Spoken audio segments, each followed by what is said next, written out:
La importancia del estudio de la persona del Espíritu Santo es vital para la vida del creyente y para la vida de la iglesia.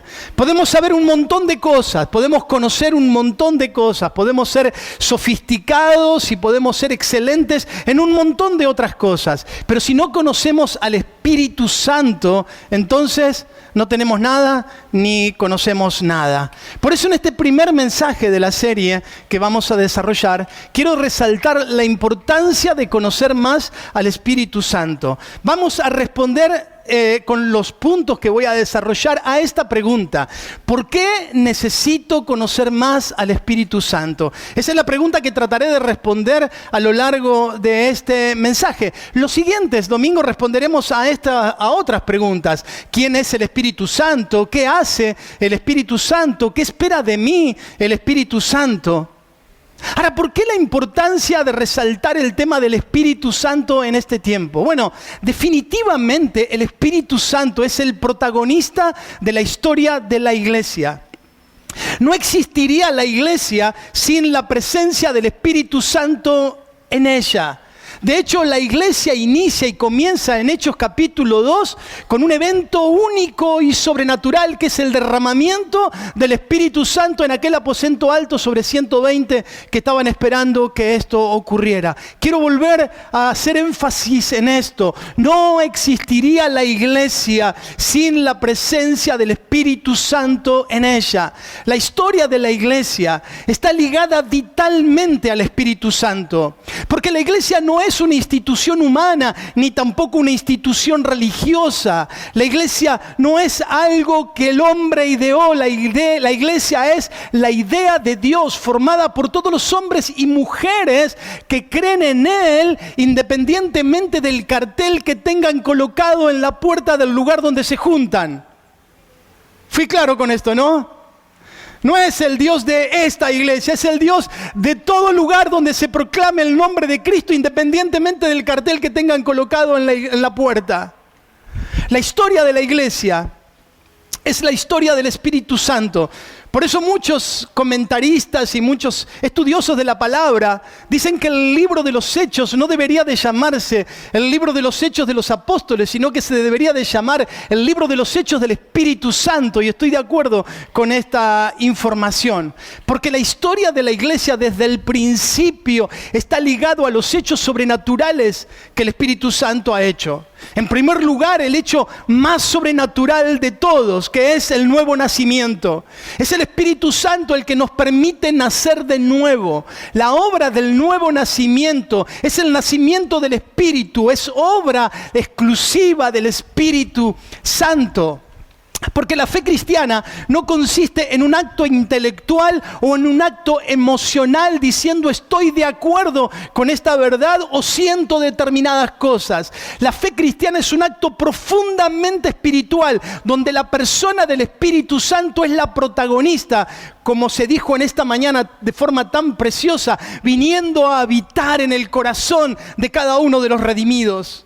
Por eso nosotros somos nacidos del Espíritu. Como le dijo Jesús a Nicodemo en Juan capítulo 3, versículo 6. Lo que es nacido de la carne, carne es. Lo que es nacido del Espíritu, Espíritu es. Cada uno de los que hemos creído en Jesucristo hemos renacido a una nueva vida. Y ya vamos a hablar un poquito más acerca de esto en este mensaje. Pero además de darle un nuevo nacimiento, ese creyente ahora comienza a ver su vida transformada por el poder del Espíritu Santo. El pecado que a esa persona le parecía normal antes de conocer a Cristo, ahora es algo que desprecia. La vida sin Dios que antes le parecía normal, ahora es algo que le desagrada y lo incomoda. Es la santificación del Espíritu. Y también vamos a hablar de esto más adelante. Esta semana visité una familia creyente que está dando sus primeros pasos en la fe. Ellos me decían que a veces repetían los mismos errores del pasado y que esto los hacía sentir muy mal. Mi respuesta fue: maravilloso. Porque justamente esa es la mejor evidencia de que son nuevas criaturas. Lo que antes hacías mal y no sentías nada, te daba lo mismo, ahora sos consciente de que estás mal o que lo estás haciendo mal. Y no solo eso, sino que el Espíritu te impulsa a transformar ese aspecto de tu vida a través del poder del Espíritu Santo. Por eso, después de la promesa de la salvación eterna, la más grande de las promesas que hemos recibido como hijos de Dios es que cada uno de nosotros nos hemos convertido en el lugar donde Dios ha decidido habitar.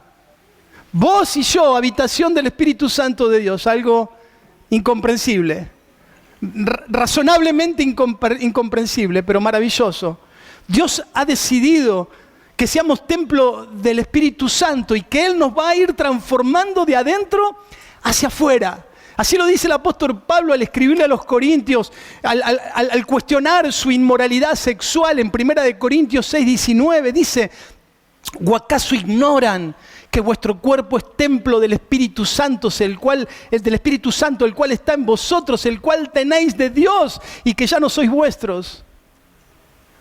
La vida que Dios le da al creyente no es solo vida eterna después de esta vida, sino la vida que Dios le da al creyente en el poder del Espíritu Santo es una nueva vida aquí en la tierra. Y esta nueva vida también es sobrenatural. Es el Espíritu Santo el que está ligado a los hechos sobrenaturales del creyente y de la iglesia. ¿Y cuáles son esos hechos sobrenaturales? Es el Espíritu Santo el que sana los corazones quebrantados. Es el Espíritu Santo el que consuela en medio de nuestra desolación. Es el Espíritu Santo el que intercede por nosotros. Es el Espíritu Santo el que anima nuestro corazón en el desánimo. Es el Espíritu Santo el que hace milagros. Ese es el Espíritu Santo el que llena la vida del creyente. Es obra exclusiva del Espíritu Santo. Es el Espíritu Santo el que acompaña al creyente a lo largo de toda su vida, hasta que llegue a la redención eterna. Es el Espíritu Santo de Dios que habita en nosotros. Ahora, ¿por qué necesitamos responder esta pregunta que hice al principio? ¿Por qué necesito conocer más al Espíritu Santo, o conocer mejor, o conocer al Espíritu Santo? Y yo dividí esto en dos grandes bloques que voy a desarrollar lo más rápido que pueda. En primer lugar, porque la enseñanza acerca del Espíritu Santo, la enseñanza acerca de la persona del Espíritu Santo, es algo mal enseñado, es algo mal comprendido.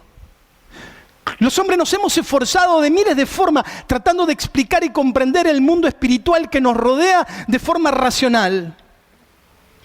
Sin embargo, son pocos los que entienden que la única manera de comprender el mundo no tangible, el mundo que se escapa de nuestros sentidos naturales, es por medio de la revelación de la palabra de Dios, la palabra escrita por nuestro Dios. Que no hay otra puerta de acceso al mundo espiritual que no sea la palabra revelada. No aceptar la verdad revelada en la palabra y tratar de comprender y explicar el mundo espiritual racionalmente le abre una puerta enorme al mundo de pecado y al mundo de maldad y al mundo de la oscuridad. Pero no solo eso, que la única verdad de la espiritualidad o del mundo espiritual lo conocemos a través de la Escritura, sino que cuando nos metemos a estudiar la Escritura necesitamos recordar dos grandes limitaciones o dos grandes verdades. Por un lado, no todo está revelado en la palabra. En la palabra tenemos revelado lo suficiente, lo que necesitamos, lo suficiente para nuestra salvación, lo suficiente para vivir con sabiduría, lo suficiente para tener una vida que honre a Dios. Aquí está, no hace falta más nada, pero claramente hay mucho más que Dios ha decidido no revelarlo. Hay una limitación en la revelación. Pero por el otro lado, la segunda limitación es que nuestra mente finita, racional y llena de pecado está limitada a comprender la profundidad del mundo espiritual. Por eso algunas iglesias o algunos movimientos o algunas sectas, sin tratar de ser peyorativo, han inventado o han creado formas racionales de poder comprender al Espíritu Santo. Por ejemplo, los testigos de Jehová, ellos dicen que es una fuerza poderosa que emana de Dios para cumplir su voluntad, que es una fuerza, que es una energía, que no es una persona, sino que es una energía que sale de Dios. O los mormones, que hablan del Espíritu Santo como una fuerza similar al magnetismo o a la electricidad, una energía impersonal. Pero también dentro del mundo cristiano hay otros que conciben la presencia del Espíritu Santo de forma equivocada. Los que dicen que, por ejemplo, el Espíritu Santo es simplemente otro nombre de Dios. Que el único Dios verdadero es Jesús y nada más, pero que el Espíritu Santo es solo una manifestación del Espíritu de Jesús. Error, y yo voy a explicar un poquito más. También están quienes asocian el Espíritu Santo a los símbolos, que el Espíritu Santo es una paloma, que es una llamarada, que es un viento recio, que es aceite, que es agua y mil cosas más. No, no es cierto. Estos son símbolos que lo representan, pero ningún elemento que quiera representar una divinidad podrá ser justo en su representación, así que son solamente destellos de lo que es. Tampoco el Espíritu Santo es algo que visita la iglesia de vez en cuando para hacer milagros y maravillas y luego desaparecer arbitrariamente. Claramente el Espíritu Santo sigue haciendo milagros, pero no es alguien que nos visita de vez en cuando para hacer algo llamativo y luego abandonarnos. El Espíritu Santo no es algo que nosotros podamos manipular a nuestro antojo, que podamos decir, hace esto, hace aquello, vení para acá, vení para allá. El Espíritu Santo es una persona y esta persona es Dios. Y lo vamos a ver la próxima semana si Dios quiere. El Espíritu Santo es Dios, una de las personas de la Trinidad. Aunque la palabra Trinidad no aparece en las Escrituras, son muchos los pasajes que nos hablan de un Dios único que está formado por tres personas diferentes. Volvemos nuevo a las limitaciones racionales que tenemos, ¿no? Nosotros decimos una persona, un cuerpo. No podemos pensar en tres personas dentro de un mismo ser. Bueno, son nuestras limitaciones racionales, pero lo aceptamos porque en la palabra está revelado de esta manera.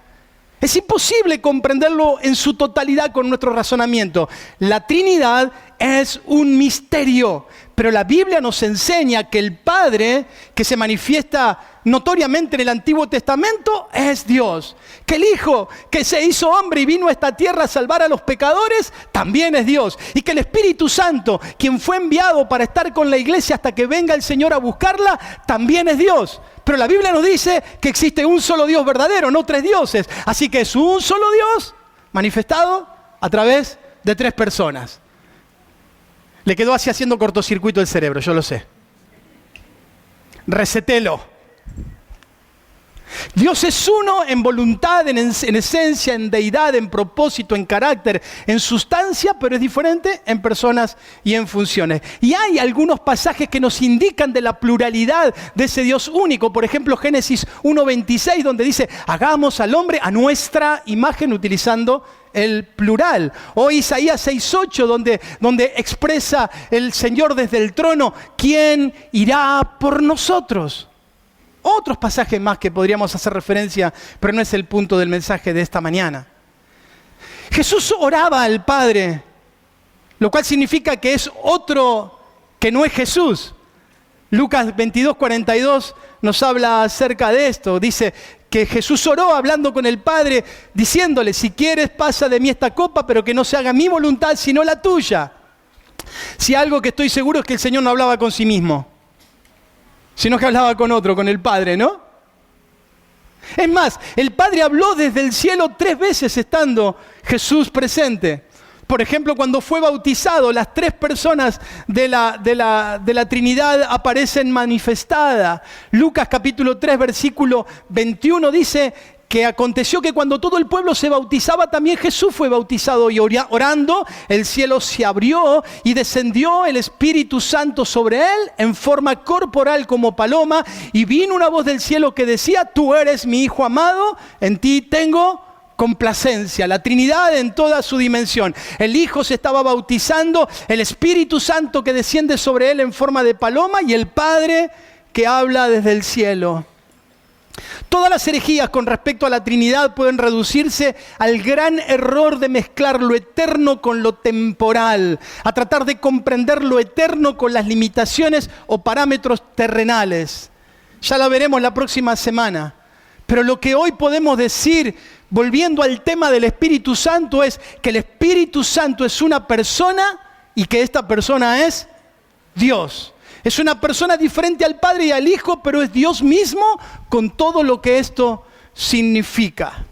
Esta es solamente la introducción acerca de por qué el Espíritu Santo es Dios, lo vamos a ver la semana pasada, la semana que viene, perdón. Pero volviendo a la pregunta, ¿por qué necesitamos conocer más al Espíritu Santo? Voy a responder esta pregunta y voy a desarrollar el segundo punto. Porque Jesús dijo que el Espíritu Santo vendría en su lugar. Juan capítulo 16, versículo 7, Jesús dice lo siguiente: pero yo les digo la verdad, les conviene que yo me vaya, porque si yo no me fuera, el Consolador no vendría a vosotros, mas si me fuere, se lo enviaré. Antes de partir de la tierra, dijo Jesús que nos enviaría el Consolador para que esté con nosotros cada día de nuestra vida. Juan capítulo 14, capítulo 15 y capítulo 16 son los 3 capítulos que hablan que mencionan esta obra del Espíritu Santo. Yo me voy a reducir a dos pasajes solamente. Ahora, cuando pensamos en los discípulos, ¿alguna vez te pasó de pensar qué privilegio que tuvieron estos tipos?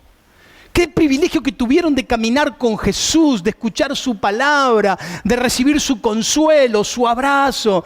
Qué privilegio de ser enseñados por el Señor y estar todo el tiempo sintiéndose fuertes, protegidos. Hacerle frente a los demonios en el nombre de Jesús, pero Jesús estando ahí cerquita por las dudas que no resulte.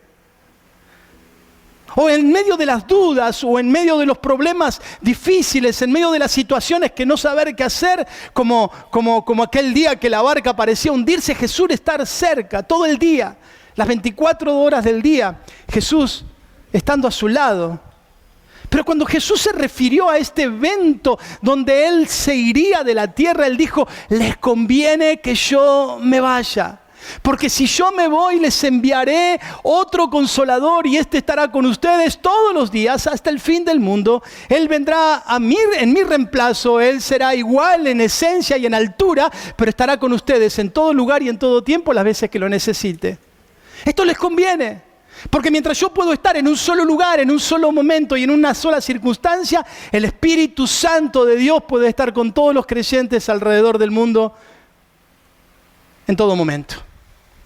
Ahora, el Espíritu Santo no es dado a algunos en particular. Y quiero corregir un error doctrinal de algunas iglesias que enseñan: tenés que recibir el Espíritu Santo y tenés que... No, el Espíritu Santo es dado a todo hijo de Dios. El pasaje que leyó hoy Rocío lo dice claramente.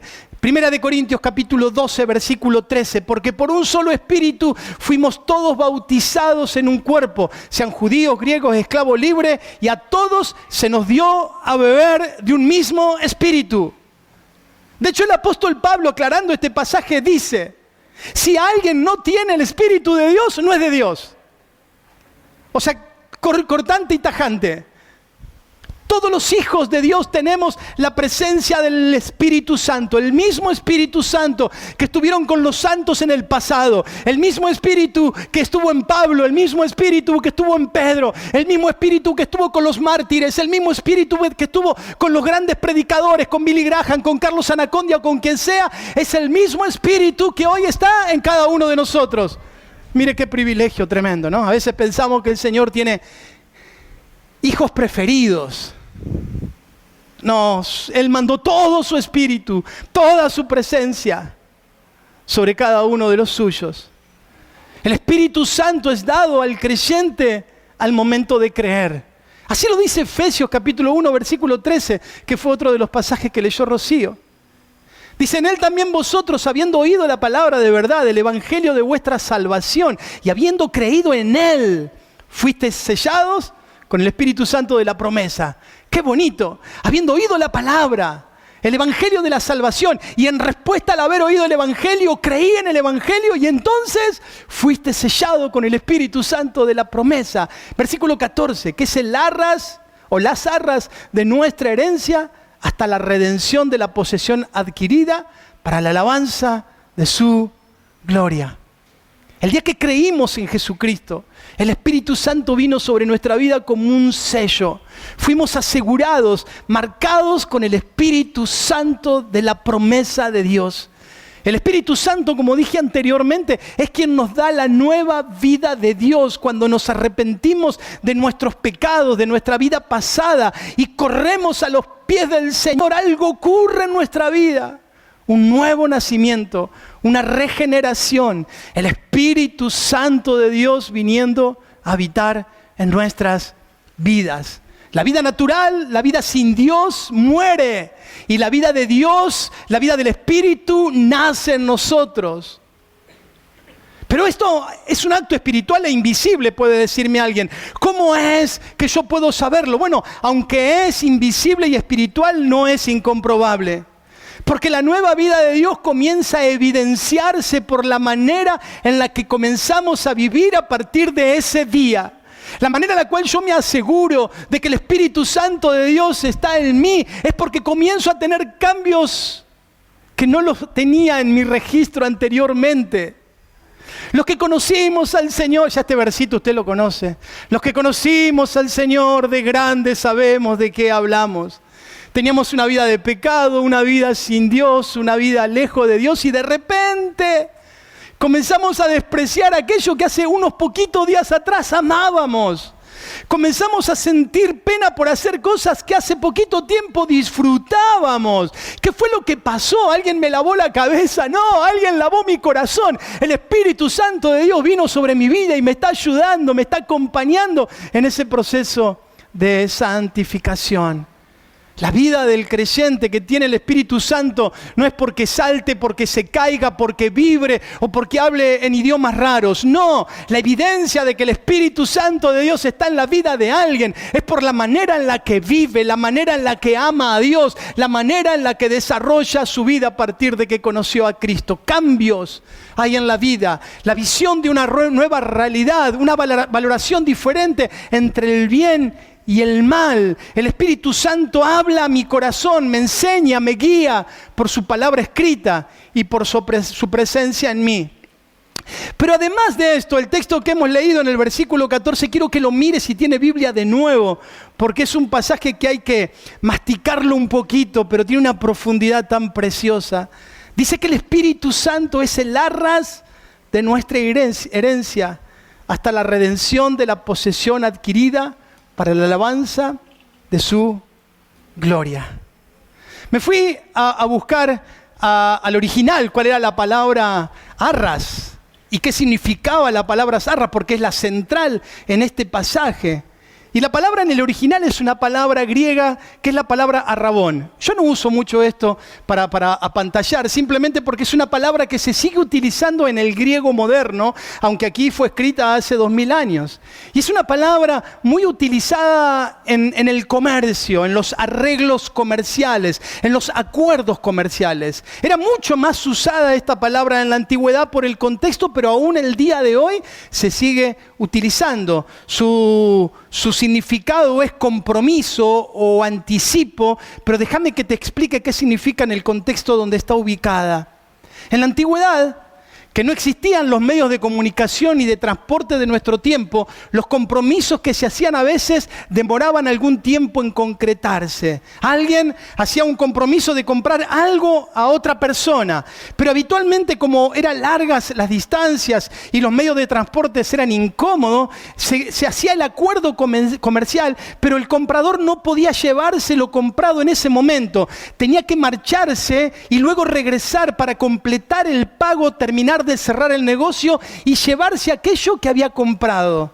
Tanto el comprador como el vendedor se comprometían a guardar el trato hasta que este se realice de forma completa. No se podía postergar, era un trato. El comprador ya sabía que era suyo, pero necesitaba pasar a buscarlo. Todavía necesitaba pasar a buscarlo aunque era suyo, no tenía en sus manos. Tenía para el pago completo, no era que no tenía para pagarlo completamente. Sí tenía el dinero para pagarlo, pero todavía no se lo podía llevar.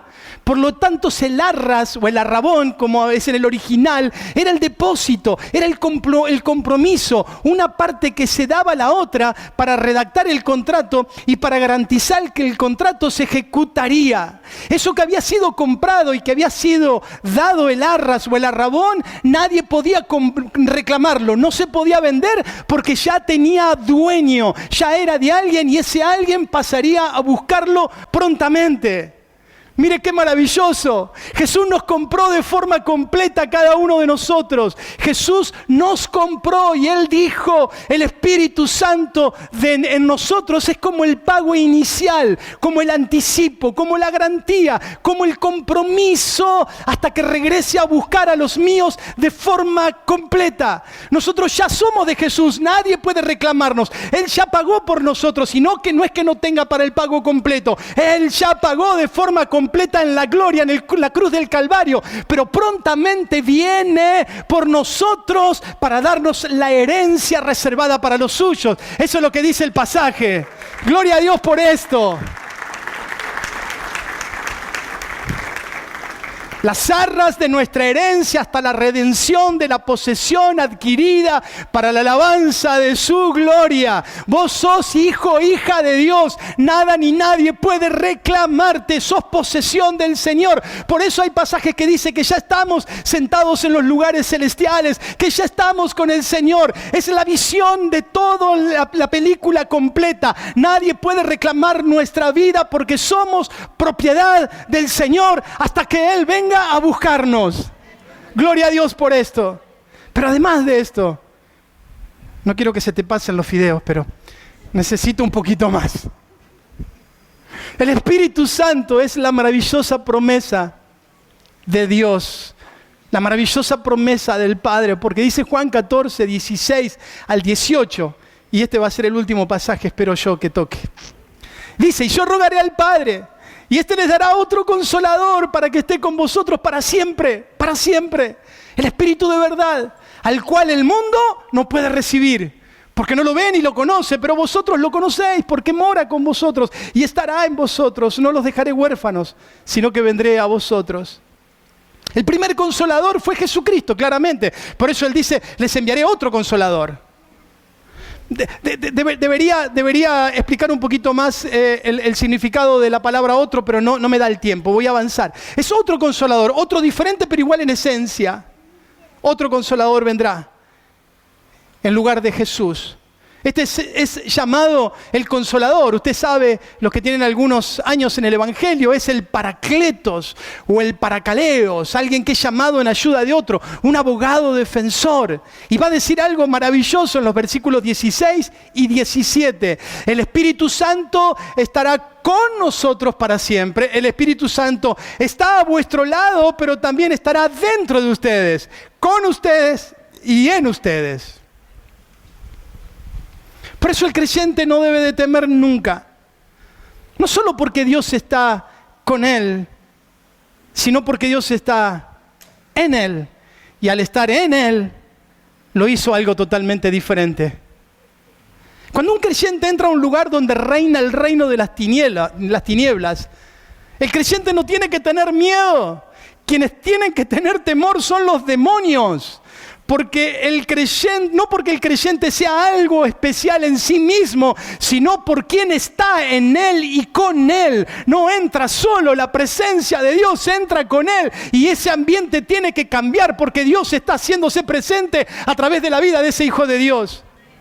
Cuando un creyente entra a un lugar, ese lugar debe de cambiar, porque la presencia de Dios va con el creyente. Es el reino de las tinieblas el que escapa, el que huye, y no el creyente el que se tiene que esconder del mal. El Espíritu Santo de Dios está en la vida de todos los que creen. Dice Jesús que el Espíritu Santo, el mundo, y hace una distinción entre el creyente y el no creyente, no lo puede recibir ni tampoco lo conoce. La gente incrédula busca otra clase de espíritus. De hecho, hay un pasaje en Efesios que lo demuestra claramente, pero prometí terminar en los próximos 5 minutos, así que ahí voy. El mundo busca otro espíritu, no busca el Espíritu Santo. Ellos no lo pueden recibir, no lo conocen, ni vendrá sobre ellos, porque el Espíritu Santo es algo exclusivo del creyente. Por eso es injusto comparar nuestra vida con la de la gente sin Dios. Si vos decís, yo soy mejor que mis compañeros, la verdad que es como decir que Messi juega al fútbol mejor que yo, más o menos. No hay punto de comparación. Si vos, es lo lógico y natural que seas mejor compañero, mejor amigo, mejor trabajador, mejor mamá, mejor papá. Es natural que se dé esto porque el Espíritu Santo de Dios mora en tu vida. El otro no tiene nada, pobrecito. Necesita conocer a Cristo. Dice que este es el Espíritu de verdad. El Espíritu de verdad y el Espíritu que enseña la verdad. Y vamos a hablar un poquito acerca de esto la próxima semana. Porque dice el versículo 16, 13. Pero cuando venga el Espíritu de verdad, Él os guiará a toda la verdad. Porque no hablará por su propia cuenta, sino que hablará todo lo que oyere y os hará saber las cosas que habrán de venir. El Espíritu Santo quiere enseñarnos. El Espíritu Santo quiere enseñarnos, ¿está bien? Pero ¿a quién podrá enseñar el Espíritu Santo? Solo aquel que quiere ser enseñado. El Espíritu Santo podrá enseñarle solo aquel que quiere ser enseñado. El Espíritu Santo quiere ser compañero fiel, pero ¿quién podrá acompañar el Espíritu Santo si las personas siempre están ocupadas o estamos ocupadas y el Espíritu Santo ahí queriéndonos hacer sentir su presencia, pero estamos demasiado distraídos? El Espíritu Santo quiere ser nuestro consolador, pero ¿a quién podrá consolar si las personas buscan respuestas y refugio en otras cosas, en personas, en situaciones y no dejan que el Espíritu Santo de Dios haga su obra en el corazón? El hombre moderno se ha abrazado la tecnología o el modernismo como su refugio. Y en cierto sentido, esto también incluye muchas veces a las iglesias. Pero dice la palabra de Dios que Jesús le dijo a sus discípulos: no quedarán desamparados, no quedarán huérfanos, no los dejaré solos, sino que el Espíritu Santo vendrá para estar con ustedes. Ningún creyente en esta tierra jamás estará solo. Podrá sentirse solo, podrá pasar por la experiencia de la soledad como un sentimiento, pero en forma práctica el creyente jamás estará solo porque el Espíritu Santo de Dios está en él. Siempre, todos los días y hasta el final del mundo. Concluyo. Quiero que recuerdes que una persona llena del Espíritu Santo no es alguien que habla en lenguas, que profetiza y se queda ahí con eso. Una persona llena del Espíritu Santo es alguien que aunque no tenga ninguna de estas experiencias, aunque no haya tenido nunca ninguna experiencia mística, aunque nunca haya tenido una visión o nunca haya escuchado la voz audible del Señor, aunque no tenga sensaciones, es una persona con una vida transformada, una vida de buscar amar a Dios, una vida que sirve al Señor, una vida apasionada por el Evangelio, alguien que no se cansa de hacer el bien, de hablar de Jesucristo, alguien dispuesto a dar de lo suyo para que otros sean bendecidos. Alguien que está dispuesto a sacrificarse para que otras personas sean alcanzadas por el amor de Dios. Alguien que entiende que su paso por esta vida tiene que dejar una huella de eternidad en la vida de otros. ¿Conocemos al Espíritu Santo? ¿Tenemos relación con el Espíritu Santo? ¿Tenemos una vida de comunión con el Espíritu Santo? ¿Es parte de nuestro ejercicio espiritual el tener comunión con el Espíritu Santo? ¿Nos gustaría conocerlo un poco más? ¿Hay intimidad con el Espíritu Santo? Aprovechemos estos 21 días que comienzan hoy. Bueno, mañana en realidad. Aprovechemos estos 21 días de ayuno y oración para intencionalmente conocer al Espíritu Santo como nunca antes lo conociste. Hay testimonios hermosos en la iglesia de lo que el Señor hizo en la vida, en las familias, en las personas, cuando nos dispusimos como iglesia a orar y ayunar y a buscar la presencia de Dios intencionalmente. El Espíritu Santo habita en nosotros. Solo que todavía no tiene nuestras vidas de forma completa, no ha captado toda nuestra atención. Por eso aprovechemos este tiempo, vengamos todas las noches que podamos a orar aquí a la iglesia. Es solo 1 hora. Porque todos nosotros necesitamos conocer un poco más al Espíritu Santo de Dios.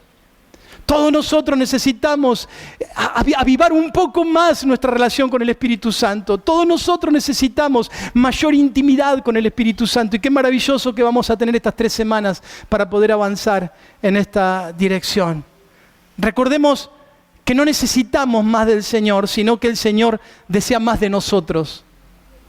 Y estoy seguro que el Señor en estos días te va a sorprender si lo buscas con toda pasión e intencionalmente. Oramos.